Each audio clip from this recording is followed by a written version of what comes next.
pull in a wider group of people who can contribute towards human spaceflight. It's a super cool time. On a deeply personal level, I'm really excited that my son is get a chance to see me launch into space. Being an astronaut has been a little bit of an abstraction thing for him because he's seen me do it in old videos, but he hasn't seen me do it for real. And so I'm excited for him to see this launch. I want to thank the entire Commercial Crew Program team that's worked together to get to this point where we've got vehicles in the launch pad ready to head to the International Space Station.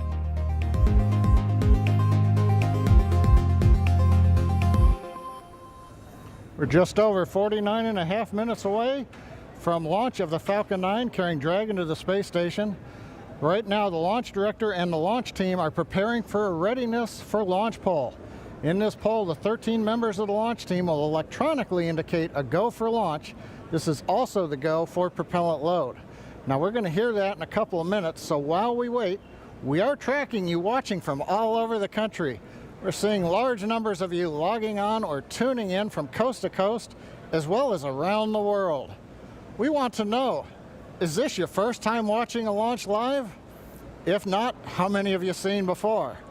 Tell us using the hashtag LaunchAmerica from your favorite social media website. As for me, this isn't my first one. I've seen a lot, but everyone is exciting. Now, coming up, we're going to go into a readiness poll, as I mentioned. Currently, right now, on other nets, the SpaceX launch director is checking to verify the Dragon team is ready and that the NASA launch management team is ready. They'll come back at about T-minus 47 minutes with instructions to the SpaceX Falcon 9 team to make their final assessments. Then they log into the procedure. It's a little different than the old days where you would hear a go, go, go, you know, position by position, all up and down the row. In this electronic age, everybody just clicks on whether they're go or no go. The launch director will then, at T-minus 45 minutes, summarize the end of the poll and will then provide instructions for the team. At the same time, we will begin getting ready for the crew access arm retraction, and we'll show you that on one of the screens that we've got up.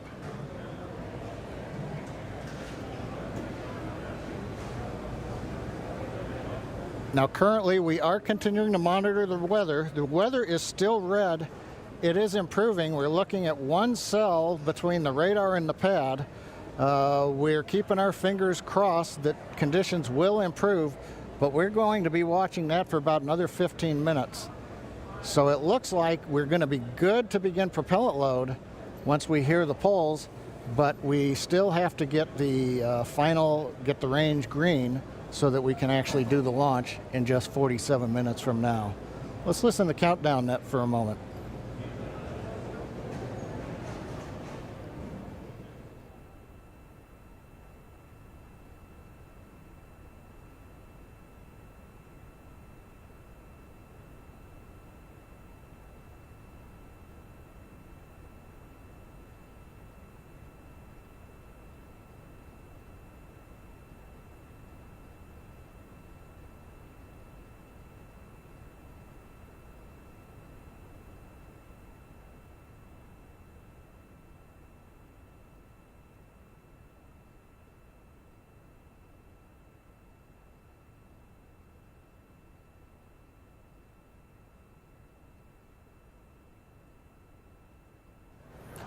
Right now, coming up on 46 minutes, 10 seconds before launch.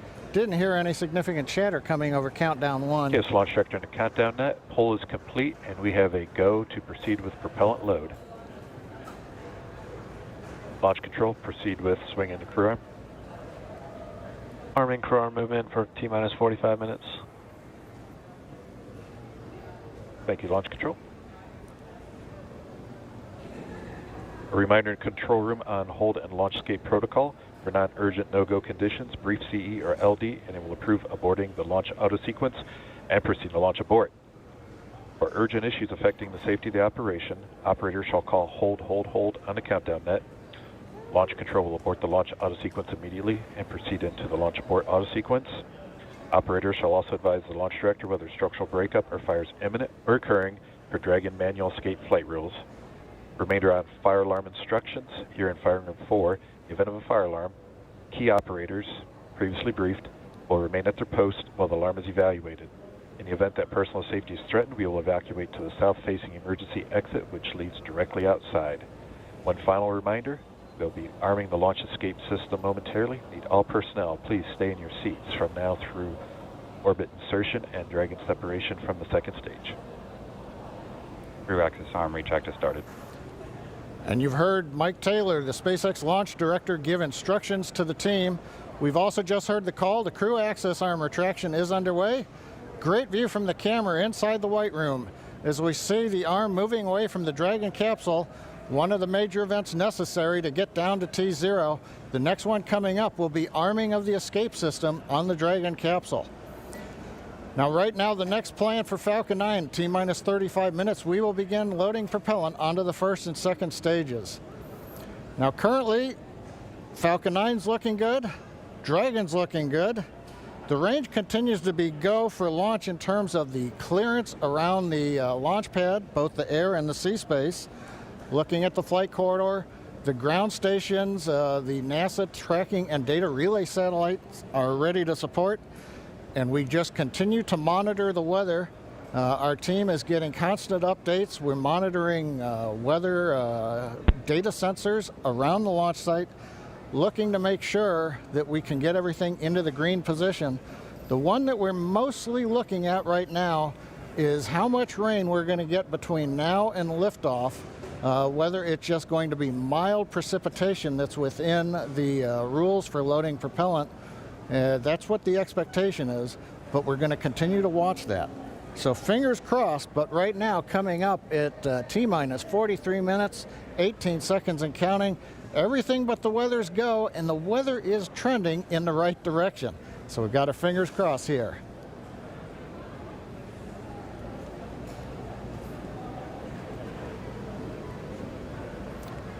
At this time, we're going to send it back over to Kennedy Space Center as the action is picking up on the launch pad.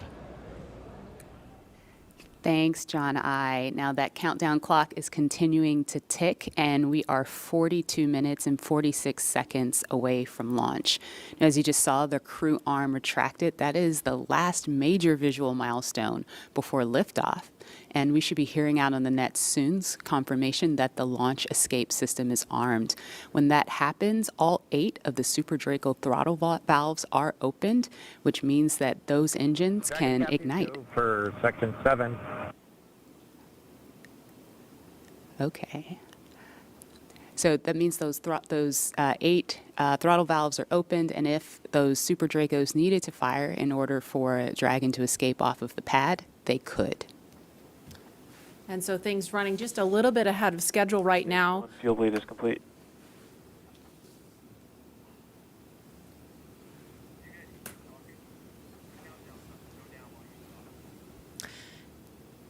Now, we just saw the crew access arm retract just a minute ago. We saw NASA astronauts Doug Hurley. In 7.2, our visors are closed, and we're arming the launch escape system. So we just heard the astronauts confirm that they are about to arm the launch escape system. That happens just before fueling begins, which we expect to happen in just a couple of minutes. We saw Bob and Doug suit up a little over 3 hours ago. Then we watched them drive out to Launch Complex 39A. They were assisted by the SpaceX ground team with Crew Dragon ingress. That happened a little before 2 o'clock this afternoon. And then we saw the spacecraft hatch close. And again, just a minute ago, we saw the crew access arm retract. We just heard that the crew armed the launch escape system. And in just a few minutes, we are going to hear the call that they have started propellant loading.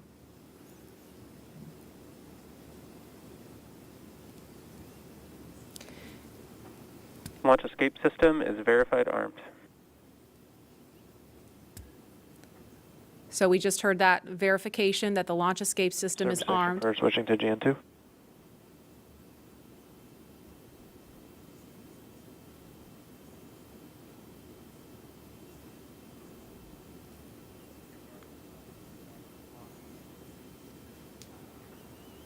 And we are going to send it over to Hawthorne to take us through prop loading. Jesse?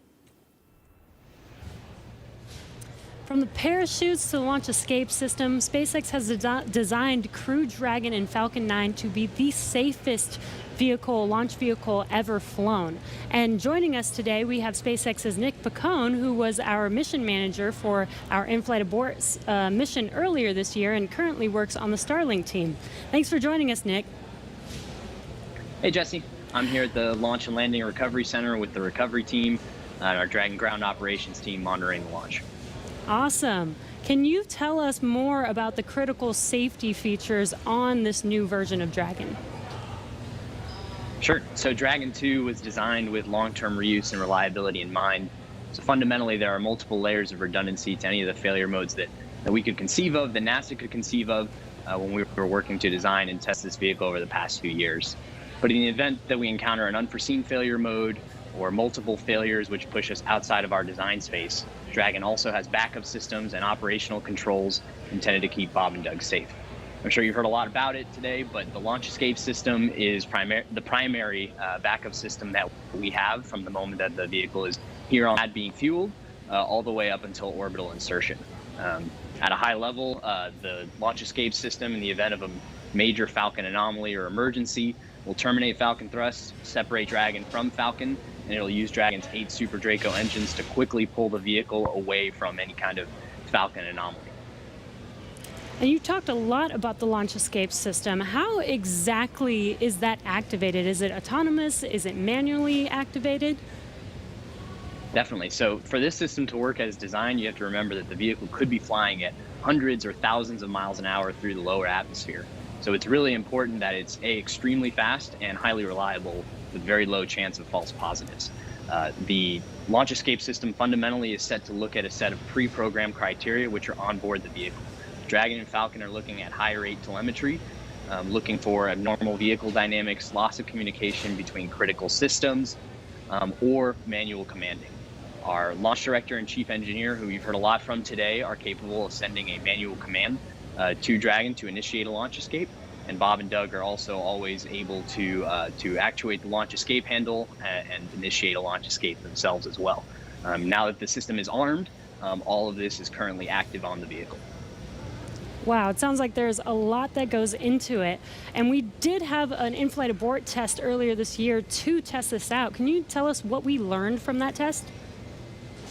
Definitely. It was possibly the most flight-like test of an orbital class booster in history. It was a fully flight-like test using a full Falcon 9 rocket, which we had to knowingly destroy in order to get this fully integrated system. For folks who didn't get a chance to see it, the vehicle followed a normal crew launch trajectory. About a minute and a half into flight, we had Dragon autonomously trigger the launch escape system based on a reconfiguration of those triggers I was just talking about. For propellant And load. thankfully we had some we continued through flight, had a successful parachute deployment and splashdown, and we did see Falcon rather spectacularly blow up about 10 seconds after separation. It's important to recognize that all of that happens from command to actual separation of the vehicle in under half a second. Wow, yeah, that sounds amazing. Thank you so much, Nick, for joining us and talking through those details with us. Enjoy the launch today. So we're going to send it back to KSC with Lauren. Thank you, Jesse. We are about a minute and a half away from propellant load. At T-minus 35 minutes, we should hear the call out on the nets that propellant load has started. So that's about a minute and 13 seconds away.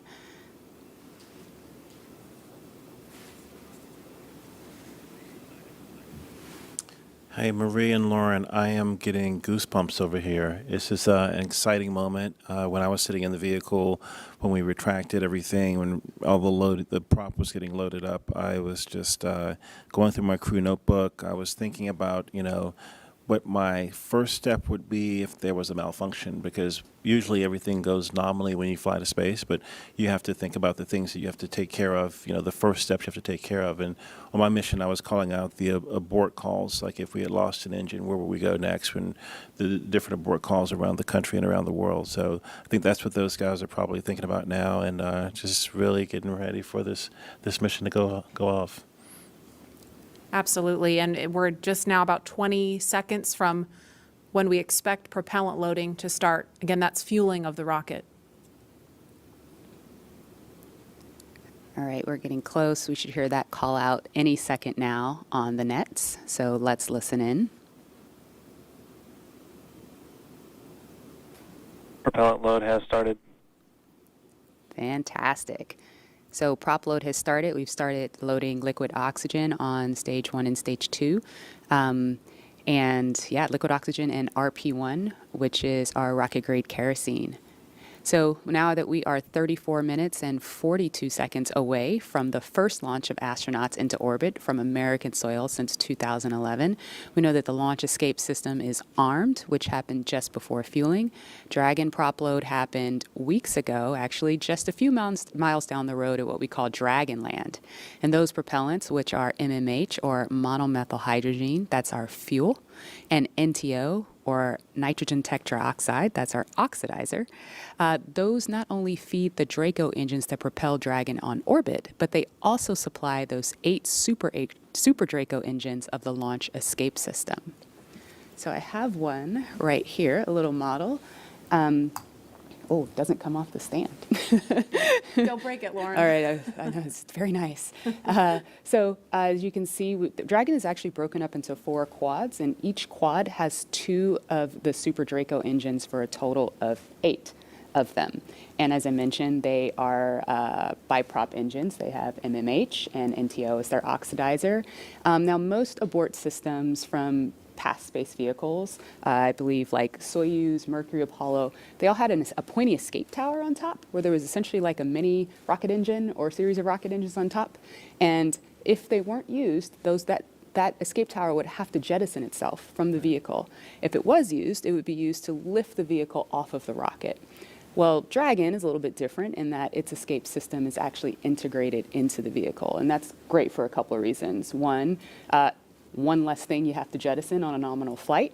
Right. And so they're pretty dormant, just those throttle valves open unless they're used, and hopefully they never have to be. And yeah, I mean, the other thing that offers you is the ability to escape from the pad all the way to orbit. Right.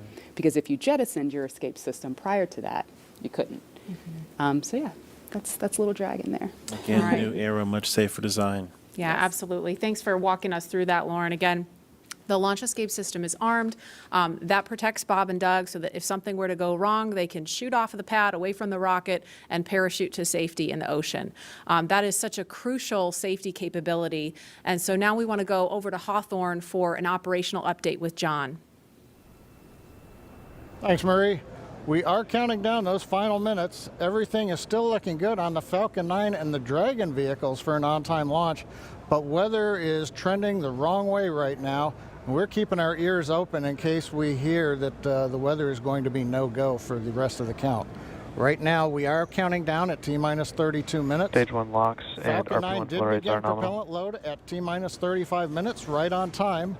The propellants we use on Falcon 9 are a fuel, which is rocket-grade kerosene, also called RP1, refined petroleum. We use an oxidizer, and that's the super chilled liquid oxygen, or LOX as we call it. Those 2 propellants come together, but they don't light, so we need an ignition source to complete the fire triangle. For this, Falcon 9 uses a fluid called T-tub. You might see that just before first stage ignition, or maybe later in the second stage ignition.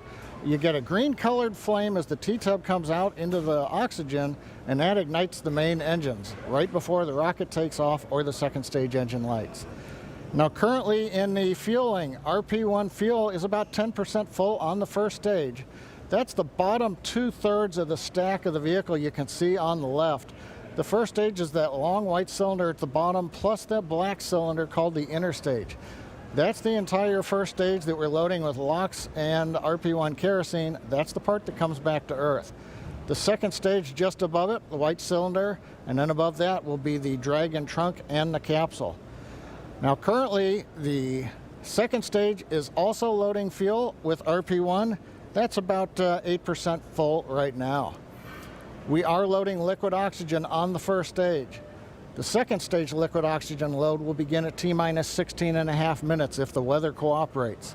So LOX loading will then continue on both the first and second stage until the last few minutes of the countdown. Helium loading is also underway into pressure vessels on the first, second stage. We use that to pressurize the tanks in flight as the propellant is being pulled out by the Merlin turbopumps. Dragon on board the spacecraft. You can see the astronauts are monitoring systems while propellant is loaded into the Falcon 9. Now, when we Stage flew one cryo-helium load the has first started. demo flight last year and then the in-flight escape test earlier this year, the sounds inside the Dragon capsule were recorded. So as part of the training, the sounds of the propellant loading were played back to acclimate the crew to what they're experiencing now. I'm listening to some discussion on one of the back nets, trying to track where we are with the weather criteria. We're just passing another weather gate right now, trying to see whether or not the conditions are go. In certain situations, when the weather is no go, you have to wait 30 minutes, and we are now inside of 30 minutes. But if the cloud moves away, if the conditions improve, we may be able to continue the countdown for another 14 minutes and reassess. So we're waiting to see whether or not we can continue the count. Currently we are. The range, they're ready to support with no problems in the air and the sea space area. But again, the weather, that's the one that's looking bad, and we're going to continue to listen. And as a reminder, today we have an instantaneous launch time. So at this point, if we hear a hold for any reason, we're going to have to stand down and target our backup launch opportunity on May 30th.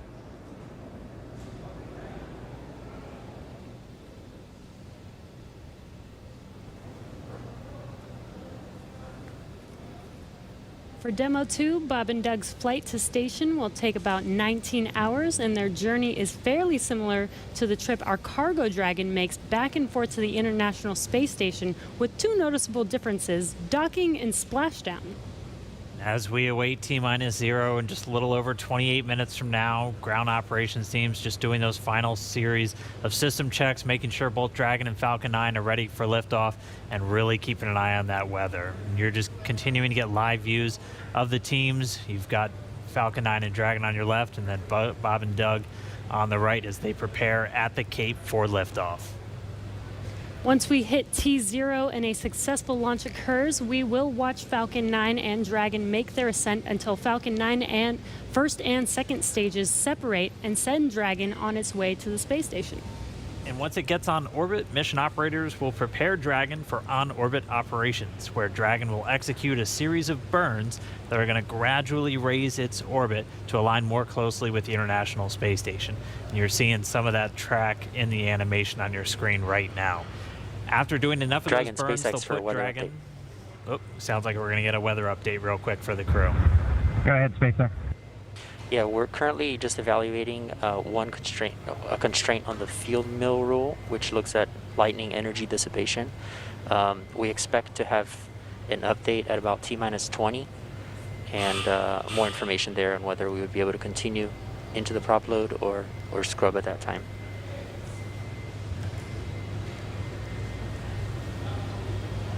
Okay, Jay, thanks for the update. We appreciate it. Copy. So I'll give you some more words in about 6 minutes. Okay, so it sounds like we're going to Dragon find cap. out in about 6 minutes if we're going to have enough time. And John, I was referring to a couple of those weather situations where we have to have a certain amount of time. In this case, with the field mills, about 15 minutes. So they have until about 16 minutes and 30 seconds to really make sure that we're going to have enough time for that to dissipate.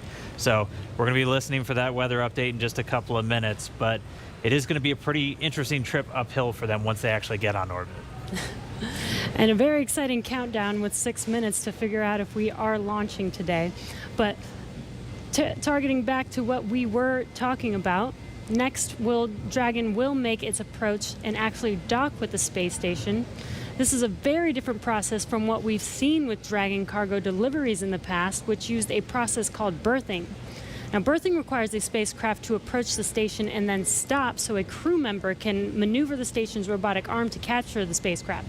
Docking on this version of Dragon can be done autonomously. Stage 2 cryo-helium load started. Autonomously with no crew aboard the station.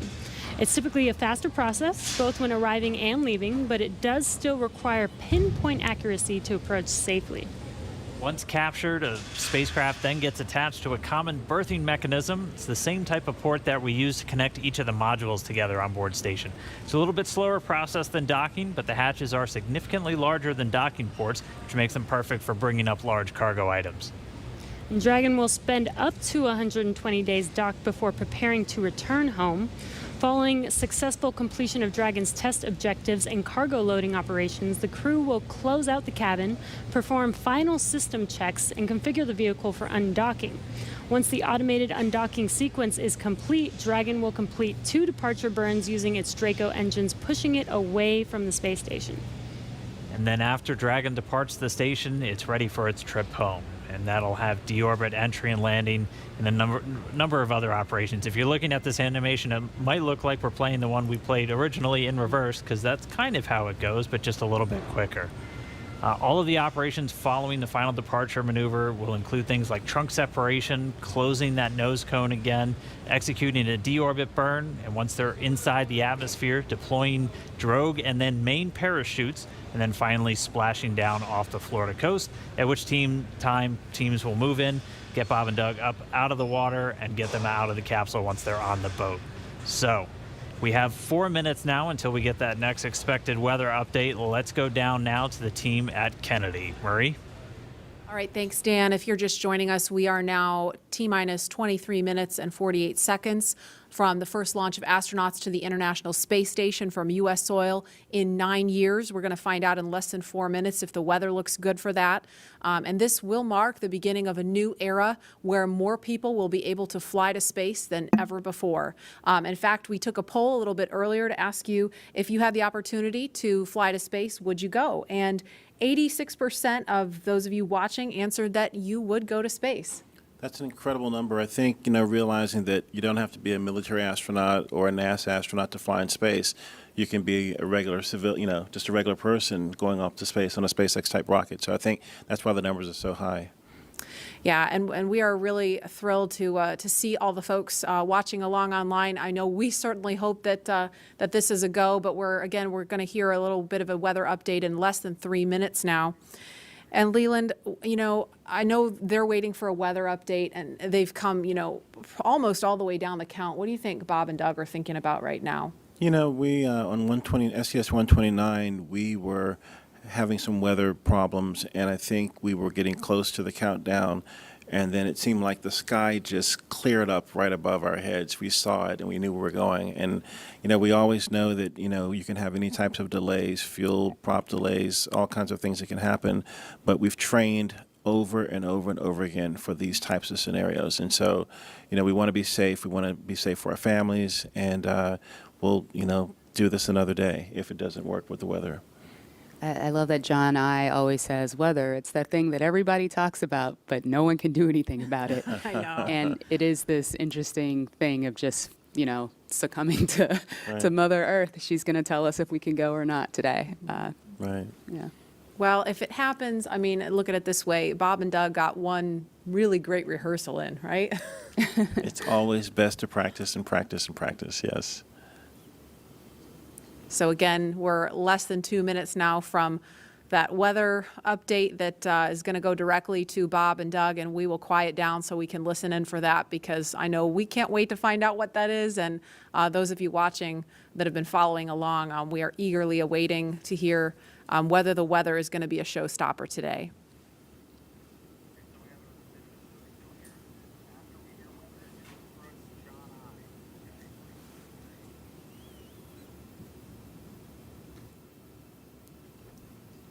These clouds can seem really deceiving at times, right? You see the blue skies peeking through and you think everything's fine, but you just don't know. That's why we have those launch weather officers. Absolutely. And I know, we've talked about it before, but it's not just the weather in Florida that they're looking at. They've got to look at weather downrange. If they were to have an abort in flight and they needed to come down somewhere in the ocean, they need to consider what the weather's like out there, because recovery teams have to go out and get them in a situation like that. So there's so many variables, and that's why not just with this flight, but with every human space flight we've had in the past, there's always a very good chance of a scrub, because you do have so much criteria. that you have to meet. And we're going to listen in now. We're just seconds away from a weather update. Stage 2, RP1 load complete.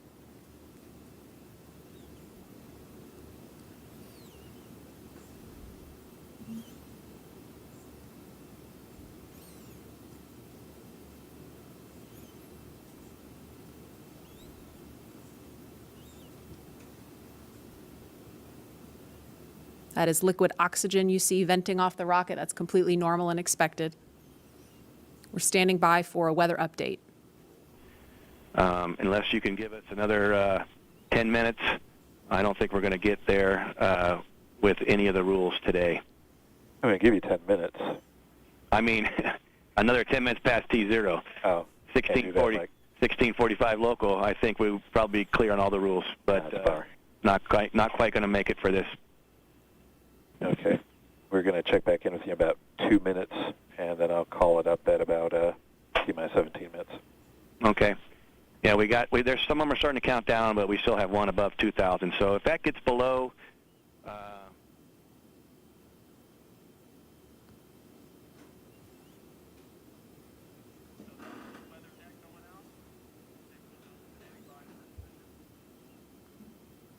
And that didn't sound great right there. That was the weather net going out, but we're still standing by for a final decision.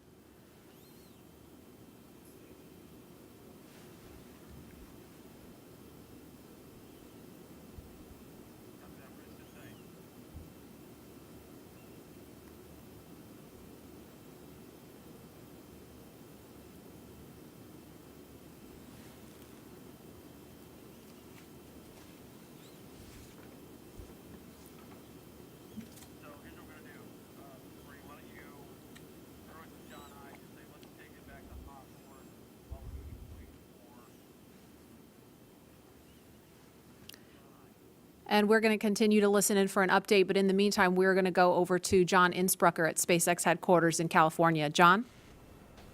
And Dragon SpaceX on weather. We're still T-minus 18 minutes and counting. LD is we are still red on weather. Expect an update from LD. We're waiting in about another minute minutes. for one final check with weather.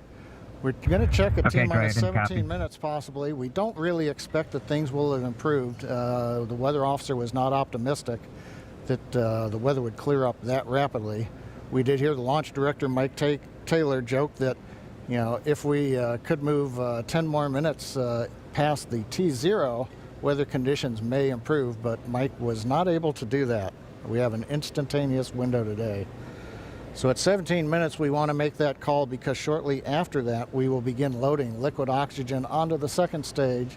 So if we're not going to have the opportunity to launch, if the clock's going to run out, stand by. Continue to violate a couple different weather rules that we now do not expect to clear in time to allow for a launch today. We go ahead and end today's launch attempt. Launch control. Go ahead and end the launch auto sequence and proceed into the launch abort auto sequence, please. Launch abort has started.